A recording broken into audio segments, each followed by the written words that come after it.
This is a lecture on gender inequality and armed conflict. My name is Siwan Anderson. I'm a professor at the Vancouver School of Economics in Canada. So I don't know if you've been attending the other lectures, but relative to the other themes, I would say this topic is much less studied in economics, and I'll be sort of presenting it more from an economics literature point of view because it is a well-studied topic outside of economics. So it's not a big research area in economics, but it's very easy to motivate why it should be a very well-studied topic. So just as a motivation for taking a gendered angle to the conflict literature, so just a recent UN report from 2024 records more than 170 armed conflicts, and there are 612 million women and girls living within 50 kilometers of these conflicts. It's a 150% increase relative to a decade ago. And nowadays, 90% of current war casualties are actually civilians, and the majority of these are women and children. The proportion of females killed in armed conflict in 2023 doubled compared to the previous years. So the well-being of women and girls in conflict is a very important topic to research. Armed conflict is associated with, in particular, very high levels of gender-based violence. And sort of relying on the UN definition, this includes murder, torture, sexual slavery, violence, forced marriage, pregnancy, abortion, sterilization, and there's widespread episodes of this throughout human history. I actually forgot to say, sorry, because I'll be looking at any questions you have. I'll give the talk for about 45 minutes, and then I'll answer questions at the end in a Q&A for about 15 minutes. Sorry, I didn't mention that. So one of the most relevant issues about gender and conflict is the conflict-related sexual violence that occurs, and it's occurred throughout history. It's a reoccurring atrocity today. So it's very hard to measure and estimate the magnitude, but there are a number of estimates out there. So just some really relevant case studies are 25 to 50,000 Bosnian women and girls were raped in the Bosnian War in the 90s. A quarter to 500,000 women and girls raped during the 1994 Rwandan genocide, more than 60,000 in the civil war in Sierra Leone. Some estimates point to 48 rapes took place every hour during the height of the conflict in the Eastern Democratic Republic of the Congo. The UN aims to verify these cases. And just the numbers which occurred in 2024, according to these estimates, were 50% higher compared to the year before. And also gender-based violence increases in post-conflict societies. So this is also an important area of study. It's sort of argued that this is sort of partly due to just a general breakdown of the rule of law, plus political and economic and social structures. The normalization of gender-based violence could be a contributing factor. Also linked to this is trafficking of women and girls, which seems to be exacerbated after conflict. Again, possibly owing to just sort of the overall dysfunctionality of society that follows after conflict. Another key relevant issue is just the lack of delivery of essential services to populations during conflict can have a disproportionate impact on women and girls. So, for example, the FAO estimates that 1 in every 4 women and girls globally experience moderate or severe food insecurity. In conflict-affected settings, this estimate increases to 1 in 2 women and girls. There's a disruption of health care services that are directly to women, like sexual and reproductive health services. So there's a greater risk of unplanned pregnancy, maternal mortality, and so forth. Girls possibly face disproportionate access, obstacles to accessing education during conflict. For example, Oxfam reports an adolescent girl in conflict-fueled South Sudan is 3 times more likely to die in childbirth than to complete primary school. Another big consequence of conflict is, of course, forced displacement. Armed conflicts and associated violations lead to large-scale internal displacement of refugee flows. And again, this can disproportionately affect women. So 75% of displaced people are women and children. And from some refugee populations, it's estimated as high as 90%. Again, these displaced women are disproportionately affected by loss of livelihoods. They have no access to the necessary healthcare services. They experience violence, abuse, sexual and labor exploitation. So, for example, Oxfam reports 1 in 5 refugee or displaced women in humanitarian situations suffer sexual violence. Just currently, 3 million women and girls are at risk of gender-based violence in conflict-ridden Yemen. So there's clearly a lot of reason to study women as victims and girls as victims of conflict. But there is also the other perspective in that when we want to take a gender lens to the study of conflict, is that women can also be actors in conflict. So historically and contemporary times, women have a role as combatants, part of organized civil society, human rights defenders, members of resistance movements, active agents in both formal and informal peace building and recovery processes. And the global community repeatedly is committed to ensuring women's participation in conflict prevention, resolution, and recovery, because all else equal, research sort of suggests that women might be better peace builders relative to men. And there is some work showing that women are involved, peace agreements last longer and are better implemented. The UN Women reports, however, the power and decision-making on peace and security matters remains overwhelmingly dominated by men. So women made up only 9.6% of negotiators in peace processes in just the year 2023. So this is sort of an active role. We have, sort of an active role of active global agenda of including women in the economic sphere and the political sphere. And then this is be specifically in the conflict resolution sphere. And at the moment, they're very, very underrepresented. So just as a class overview, I think it's very easy to motivate, the importance of gender, thinking about gender in the conflict literature. And there's a very active cross-disciplinary literature on gender inequality and conflict and post-conflict settings. But this sort of lecture is really about what economists have done primarily. And if not the economics work, but using the methodologies economists use, which is to discuss mainly the quantitative research where there's a causal identification to the key factors at play. So lectures are guided by these two overarching perspectives of women as victims of conflict and women as actors in conflict. So core sections are sort of explaining the incidence of gender-based violence in conflict zones, so women as victims, understanding the longer-term gender-based consequences of conflict violence in post-conflict settings. And with regards to the part one, explaining the incidence of gender-based violence, I would say there's not very much research. There's much more research on trying to understand the longer-term consequences of conflict for women. And then on the flip side, women as actors in conflict. Topics are explaining the incidence implications of having female actors in conflict, understanding the role of women in peace-building processes. And those two, again, are very small literatures in economics. So I'll just speak a bit about what we have studied. And then finally, we can think about exploring gender-based policies and interventions in post-conflict settings to improve the situation. So that will be the final section.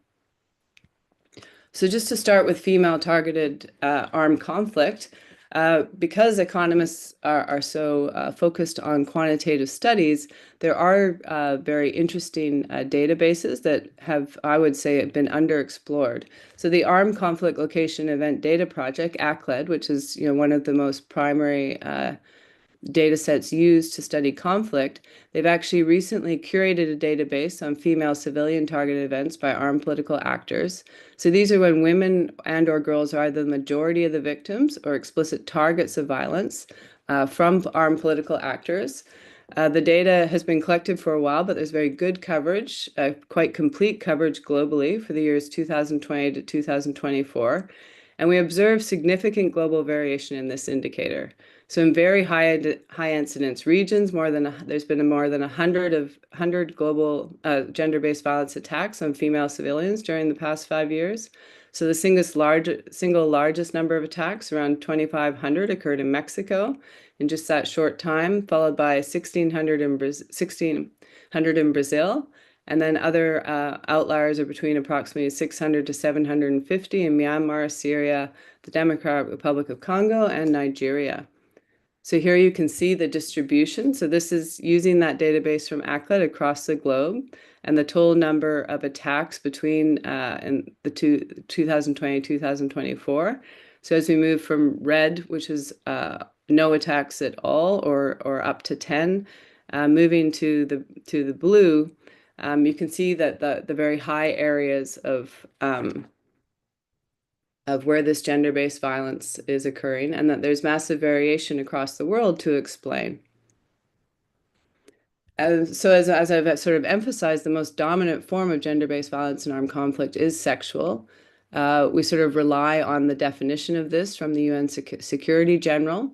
Security General, yes. So again, this is including violence like rape, sexual slavery, forced prostitution, forced pregnancy, forced abortion, forced sterilization, forced marriage. As rape of women has long been an endemic feature of war. For centuries, perpetrators of sexual attacks during conflicts have enjoyed effective impunity. And it's only since 2008 the UN Security Council passed a resolution which declared that rape and other forms of sexual violence constitute a war crime and a crime against humanity. Again, here, there's a very interesting database. So this is the sexual violence and armed conflict. So this is now taking a gendered angle to the other main conflict data set that economists tend to rely on, which is the UCDP pre-armed conflict database collected in Uppsala. So this documents the prevalence of sexual violence committed by armed actors for each conflict during the years 1989 to 2021. The information is typically coming from the U.S. State Department, Amnesty International, Human Rights Watch, and Human Rights Watch. And so these are armed actors which commit sexual gender-based violence, and they include government forces, pro-government militias, rebel groups. And again, you see a very significant global variation. Countries with the highest incidence include the Democratic Republic of the Congo, Myanmar, India, and Sudan. So this is a map of the global variation we observe here. So the very darkest green is no events at all. And then as we move into the pink, we see the very, very, very high incidences of sexual violence by armed actors. And again, this is the UCDP is a much, the threshold of what constitutes a conflict is much more severe than the ACLED data. So you have a threshold number of deaths. So these are much larger conflicts. And we see a lot of incidents of sexual violence. Another key issue is forced marriages. So countless women and girls are abducted and forcibly assigned as wives to combatants and held captive within forced marriages in conflict zones around the world. There are many well-known contemporary examples of groups that practice this. So the Khmer Rouge of Cambodia, Boko Haram, Lord's Resistance Army in northern Uganda, the Armed Forces Revolutionary Council and Revolution United Front in Sierra Leone, to name a few, and among many others. It's and actually forced marriage as an international crime remains contested. It's not explicitly codified in any international criminal statute.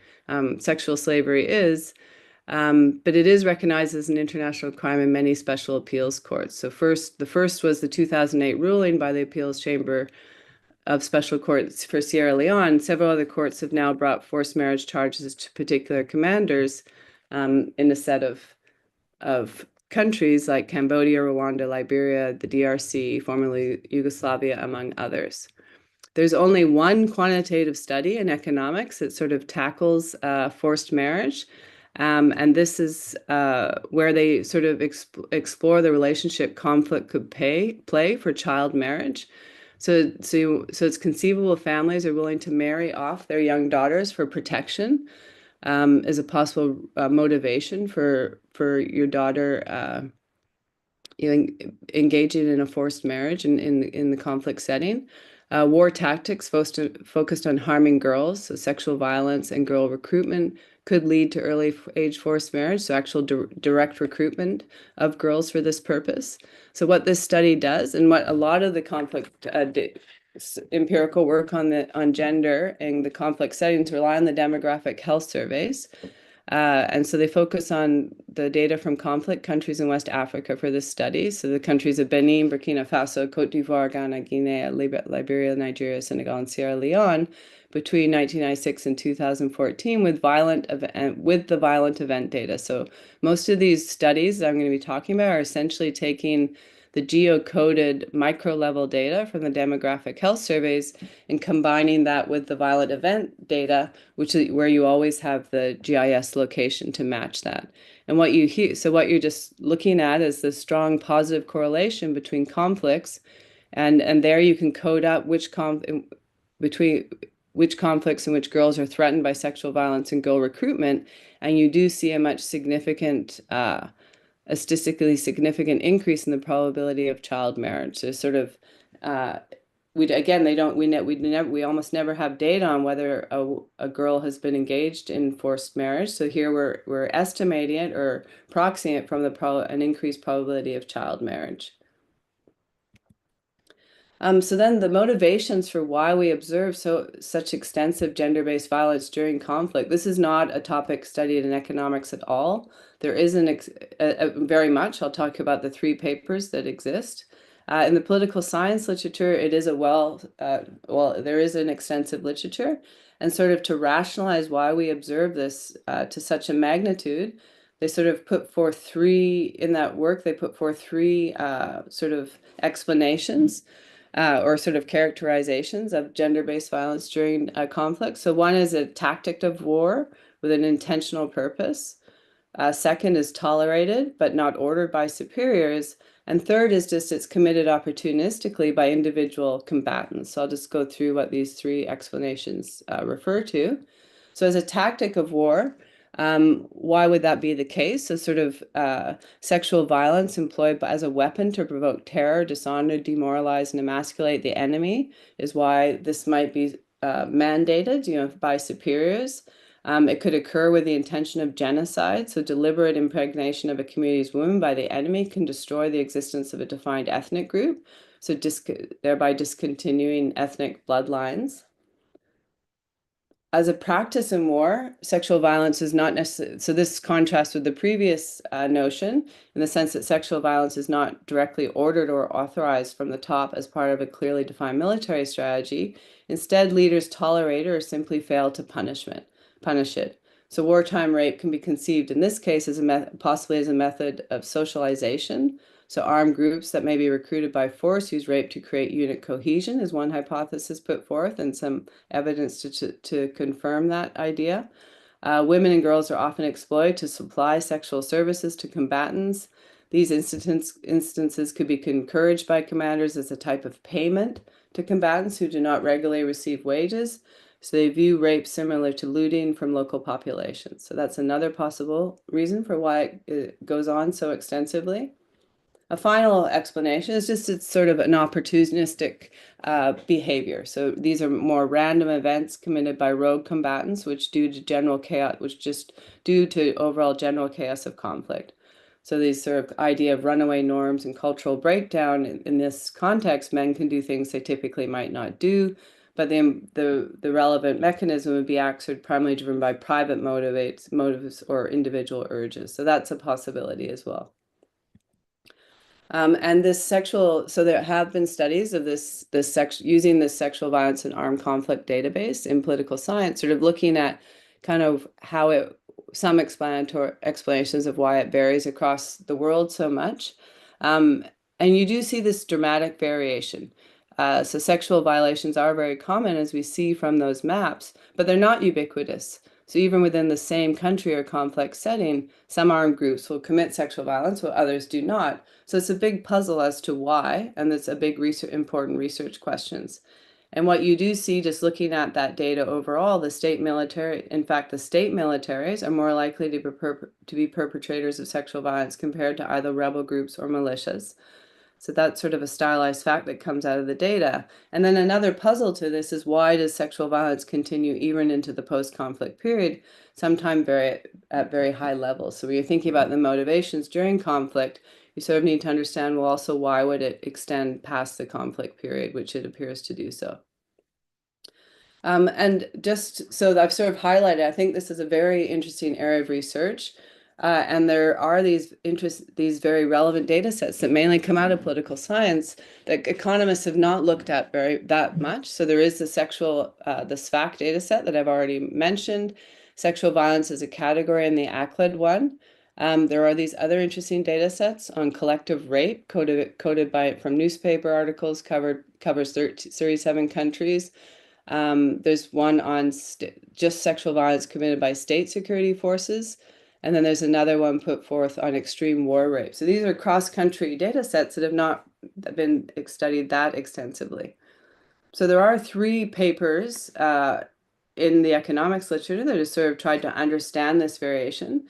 So a very well known one is sort of looking at the cultural factors of this. So in this case, they use this SFAC database.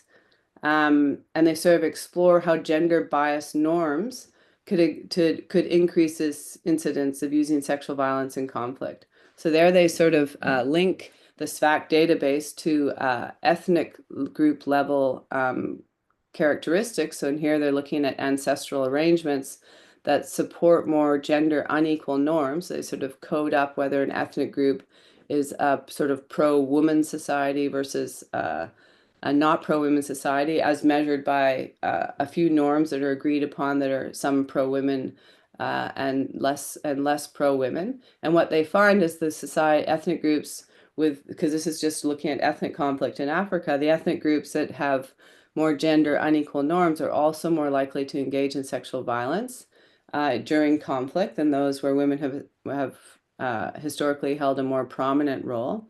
And then what's interesting is they even observe the relevance of a relative cultural distance between the perpetrators and victims.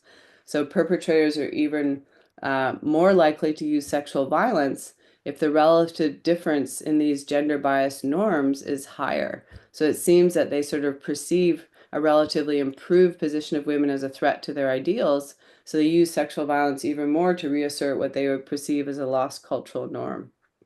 So that's sort of exploring the cultural factors of the incidence of sexual violence during conflict. Alternative one is looking at the economic factors.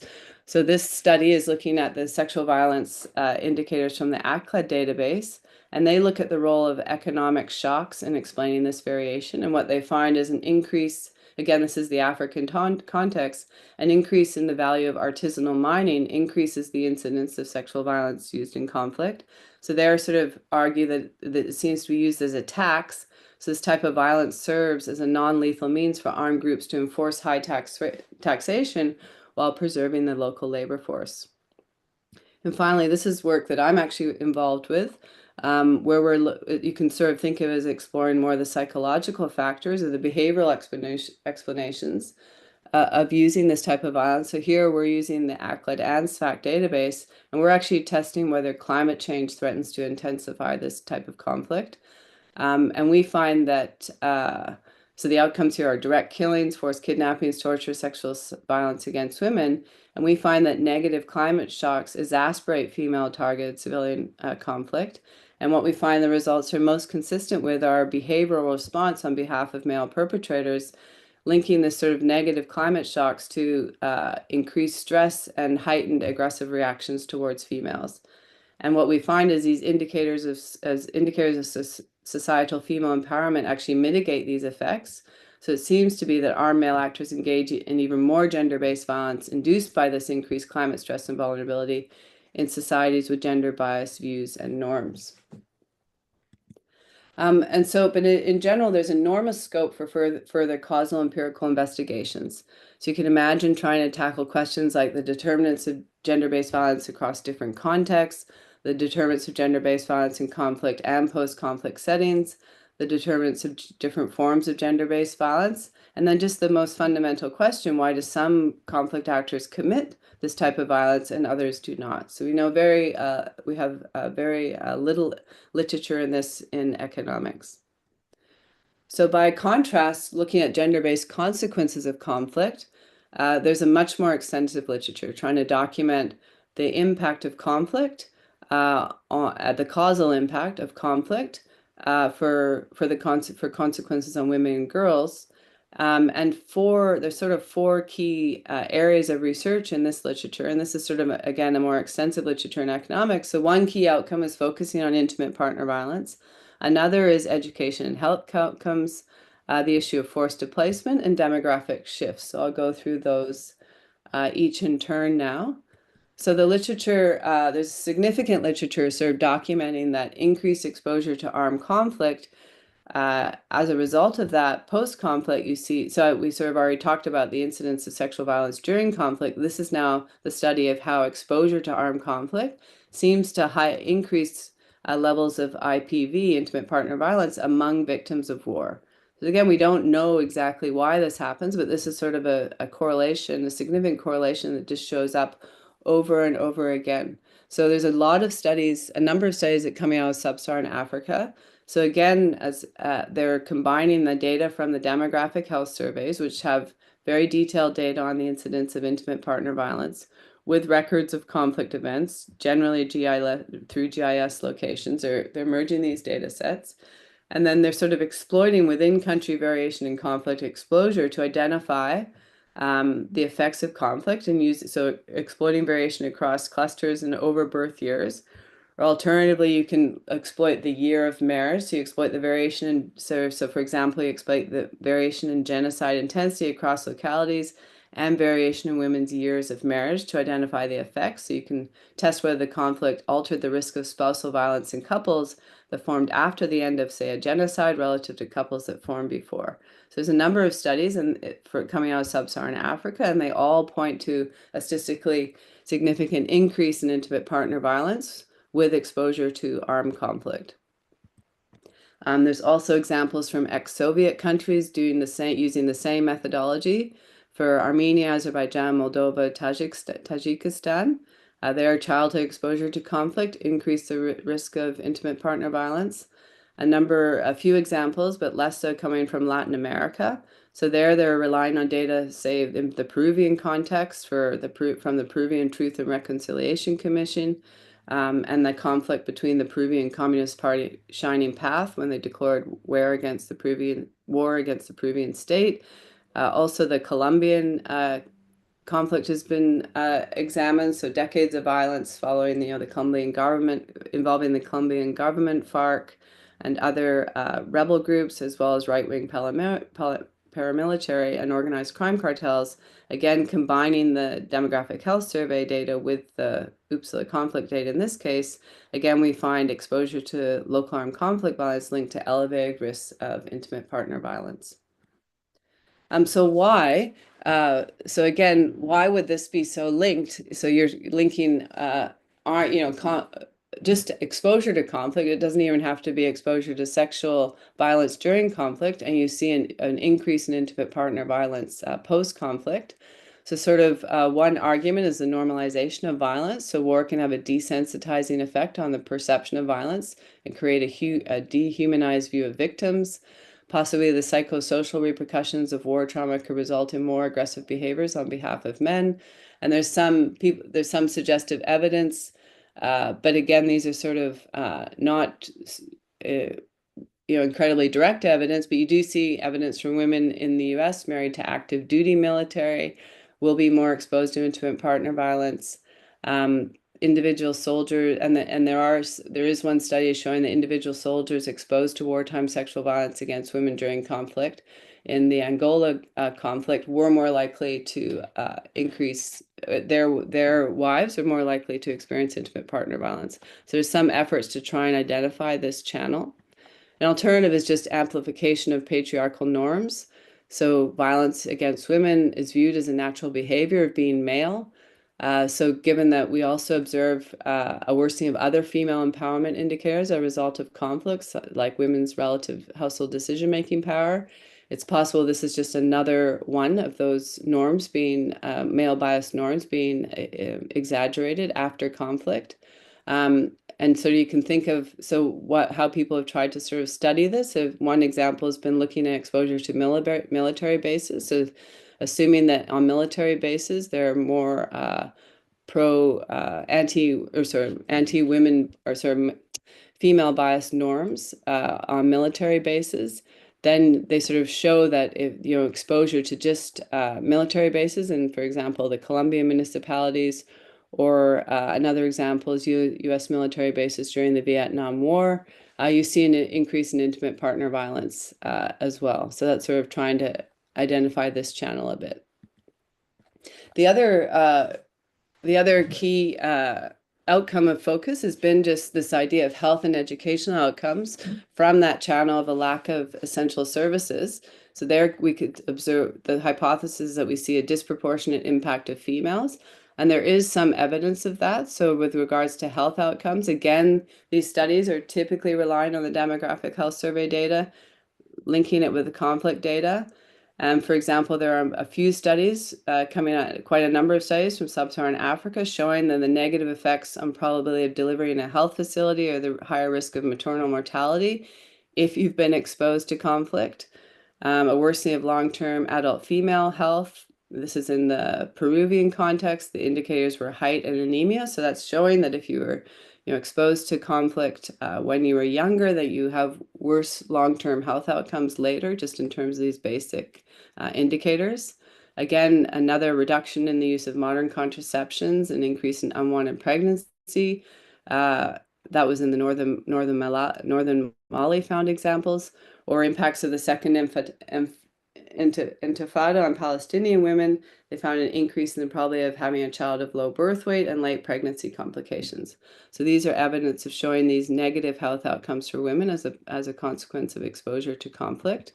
Educational outcomes. This has also been studied. So lower educational outcomes for adult women in the Peruvian conflict case. In the Rwandan conflict case, there's also some evidence that enhanced exposure to genocide led to lower levels of educational investment and appeared to be a favoring of boys over girls. So girls were disproportionately challenged by this. And there's also a study from Tajikistan showing girls of school age exposed to conflict less likely to complete mandatory schooling. So there is some evidence to support this sort of that it affects that conflict disproportionately affects females with respect to education and health.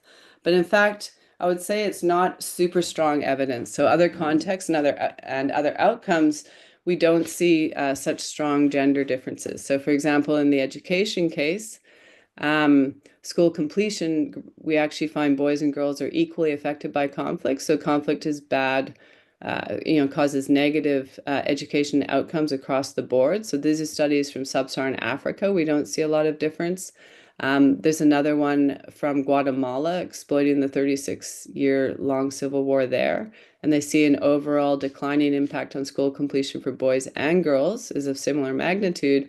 And another study confirms this for the Cambodian civil conflict.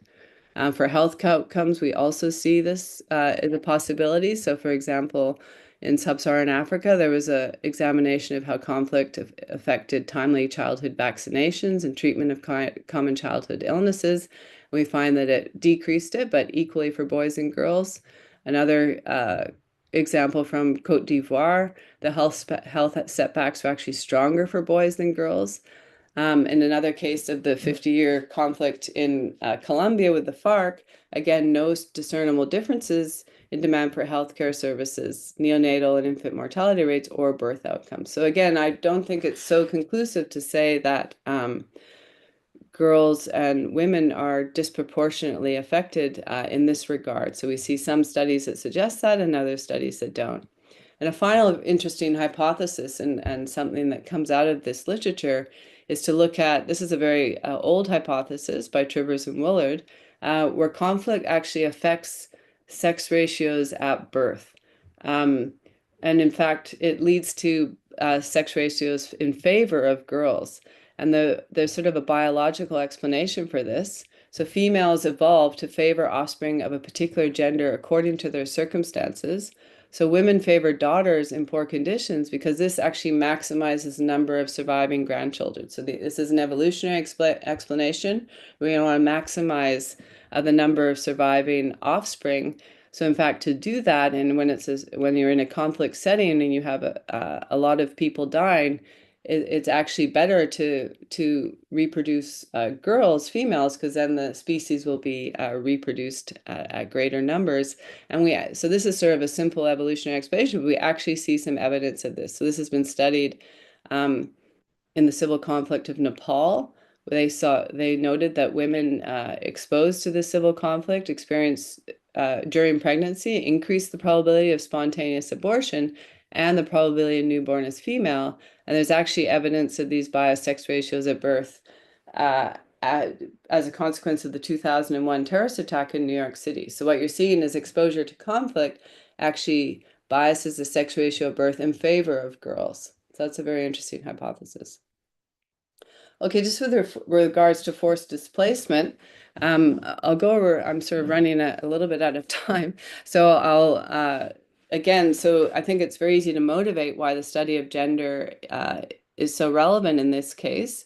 So just again, there's increasing numbers of forced displacement. So, and there are some the increasing numbers of forced displacement that are women, and there are some causal estimates of the impact. So here, what the studies are doing is they're comparing, native versus refugee gaps, and so you're looking at, populations that have been exposed to war and then they become refugees somewhere else. So for example, a lot of the studies are from Syria, where they've been exposed to the Syrian civil war and they become refugees in Jordan or into Turkey. And there's another study of displaced Bosnians and looking at how this affects women. And generally we see an increase, a very negative effect.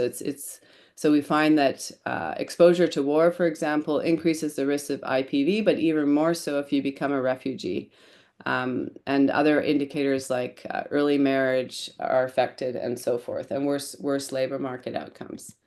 And just with regards to demographic shifts, wars, of course, have a big impact on demography. So they generally take more male lives. So although I talked about that bias sex ratio at birth, um, what you observe generally after wars historically is overall sex ratio is biased against males, right? They've taken a lot of male lives. So this, in fact, because if you have a generation of a population of more uh, females than males, what you see is actually strong consequences for labor markets, marriage markets, fertility rates. So you see, in general, women are entering into the labor force, taking those jobs that men previously had. Marriage rates fall, fertility rates fall. And in fact, these bias sex ratios that happen as a consequence of war only last for one generation, but you actually detect much more longer term consequences. And it's actually to the benefit of women. You typically see pro-women outcomes.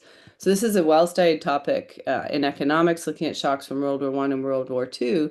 And now there's sort of increasing number of studies coming out showing the positive effects of actually conflict from this channel into pro-women outcomes that have a lasting impact. So just turning to the second sort of perspective, women actors in conflict. Again, this is not a very well-studied topic in economics, but again, there are these sort of very interesting databases in political science to explore. So one is the Women Activities in Armed Rebellion. So this is a data set put forth. There are 370 rebel organizations fighting conflicts since World War II. The majority of the rebel organizations actually include women, so 63%. Half of these will be on the front line. They'll actually be involved, a quarter could be involved in the military hierarchy, and it's actually more common for leftist groups to include women. So this is sort of the variation we observe. So this is the total number of rebel groups with female participation. And again, there's very interesting global variation to explore. And there's also one just focusing on a girl-child soldier database to study as well. And sort of one thing that has been studied, and this is mainly from political science, but a few papers from economics, is what you see is if what has been a consequence of women being involved in these rebel groups, work has tried to understand what are the implications for this, and what you actually see is more increase in more formal political representation. Um, so you also see, and also what you can see is if women are from these rebel groups are more involved in the political representation, they also will have, you could see more involvement in peace. Um, so and what's interesting is this sort of, another study, sort of a bit nuanced effect result is that success in politics actually depends on the degree of sexual violence in conflict. So the positive effects of conflict on female political participation actually diminishes in areas strongly affected by sexual violence. And just the landmark resolution of the UN in 2000 really sort of affirmed that this important role for women in the prevention and resolution of conflicts. And this sort of mandate is kind of interestingly supported by there's this general overall correlation by measures of gender equality and conflict incidence. So if we look at, so we have gender equality on the x-axis. So this is an index which is actually the legal rights of a country. How gender equal are they? So this is sort of a really objective measure of gender equality. And then on the y-axis we see the incidence of conflict. So we see this hugely strongly negative relationship between gender equality and conflict. So the more gender equal a country is in terms of legal equality, you see way lower incidence of conflict. So this is a very interesting correlation. So this is sort of supports a sort of mandate that the more equal and the more involved women are, we could observe less conflicts. But this is just a correlation. We have very little causal evidence of this. So there are sort of these interesting databases, which I think, again, can be used by economists. So this is one just documenting peace agreements across 54 countries and looking at the gender and how women are involved and the role of that. And just in terms of gender-based, I'll just end with sort of gender-based policies in conflict. So there's actually not very much work. So one subject that is one topic of study which is related to this is foreign aid donors have been committed to sort of these community-driven development programs in war-torn countries. And in those, they're sort of trying to build up the local community. And as part of the intervention, they actually mandate quotas for women as part of their design. So researchers have evaluated this sort of in randomized control style interventions to study this. And in fact, so it's been studied in Sierra Leone, DRC, and Afghanistan. There was only one successful program in Afghanistan, which seemed to improve the well-being of women. Another thing is just basic poverty alleviation programs targeting women that are studied, throughout the developing countries. There's been a few studies in war-torn countries, but this is just, this isn't really targeting anything, but they do find some positive effects of microenterprise. But this is a very, very small number of studies. So this is definitely an avenue for future research. So just in general, to conclude, so there's significant work underway to identify the serious long-term consequences of exposure to gender-based violence and armed conflict, far less trying to understand the key determinants of why this gender-based violence occurs at all. Women have had an active role in conflict, like they're majority, the majority of rebel groups employ women, but not much quantitative research. And I think there's a lot of innovative data sets from political science to be used to further this literature in economics. The political role of women in post-conflict context, there's, again, very little quantitative causal research, again, very innovative data sets in political science that can be used. And there's also the potential for amalgamating new data sets, so the growing use of large language models applied to extensive written documentation on conflict resolutions. So I think it's very interesting to explore this. And also the literature has mainly looked at the women in formal political institutions. I think we can look at them more in the informal institutions like grassroots organizations and so forth. So that's sort of understudied.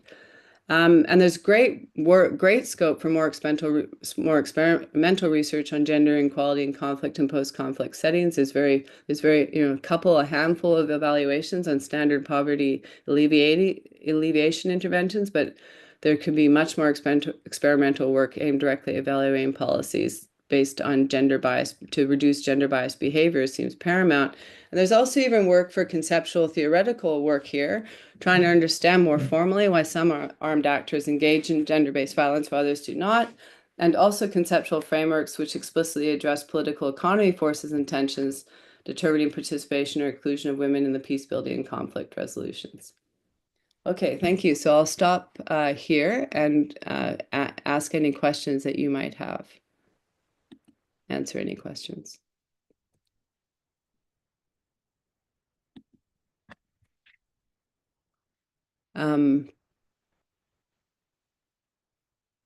So one question that has come up is most of the combatants and rebel groups term themselves as freedom fighters. Is there any relationship between trends in gender-based violence and human rights reinforcement in any of these study areas?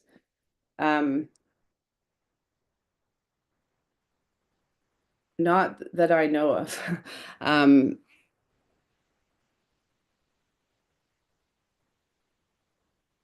Yeah, not that I know of any quantitative studies that have established that relationship.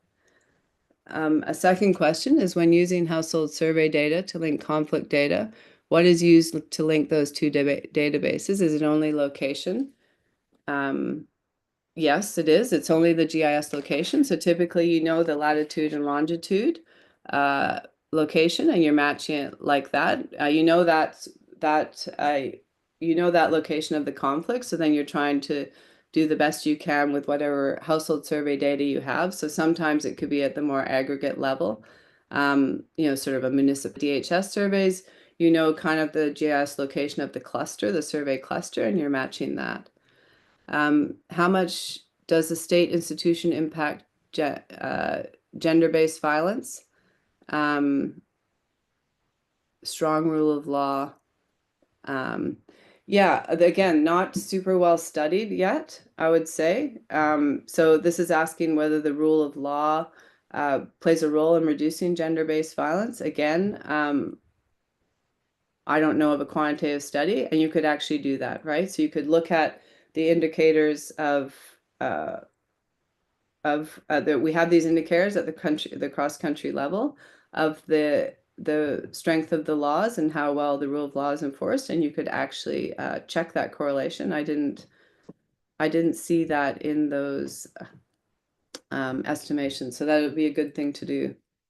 My guess is it should improve things, right? I would imagine that a strong rule of law could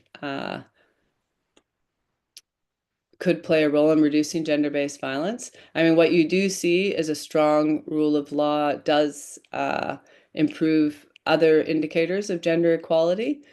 So I expect this one might be improved as well.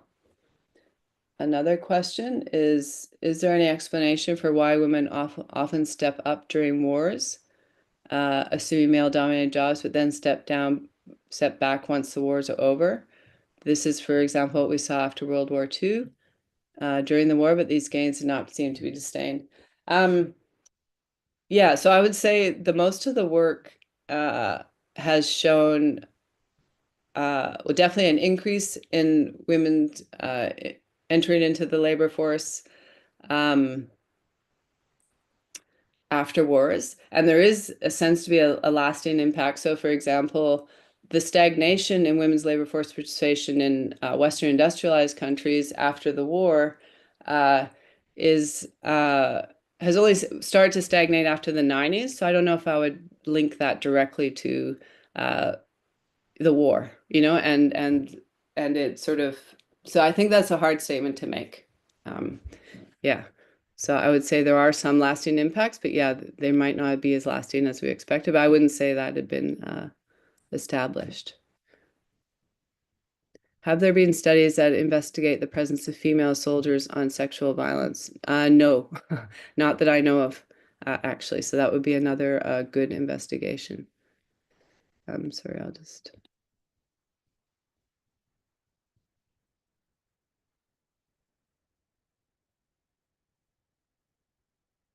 So I'm happy to take any questions by hand if anyone wants to ask any questions live.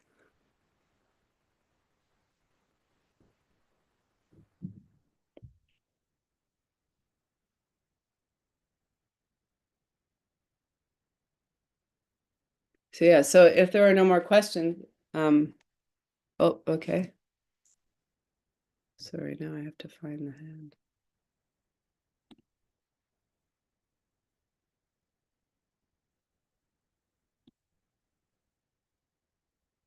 So sorry, how do I?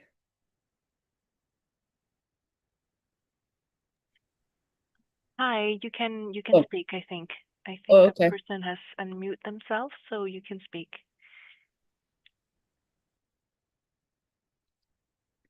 Is there a question by hand or?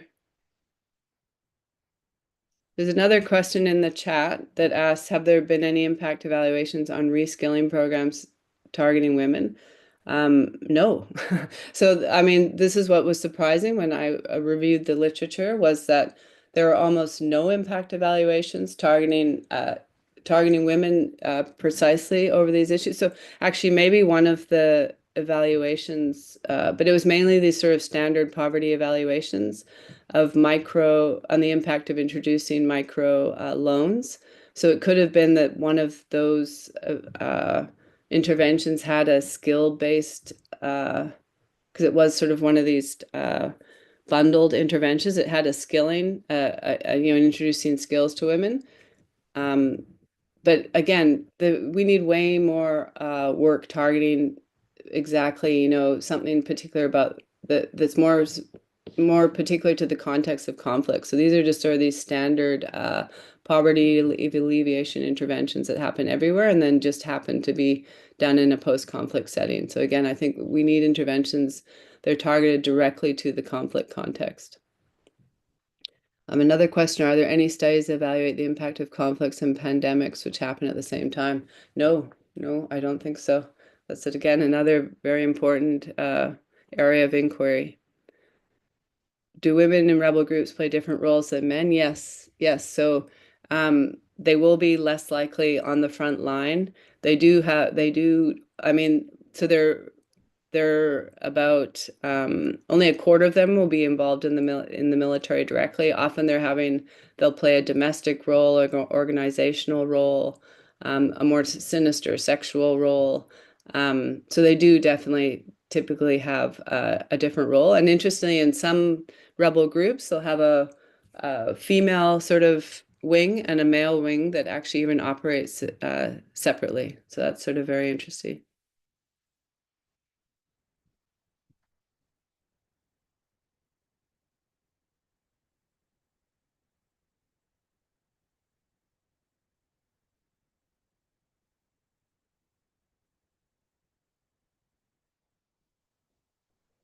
Okay, so I'm not sure if there are other questions, but I think in general, I hope that you sort of have sort of understood that. Oh, there's one more. How could one facilitate more impact evaluations in conflict settings? I think it could. I think we even need to do them in post-conflict settings. So I think in conflict settings it would be quite challenging.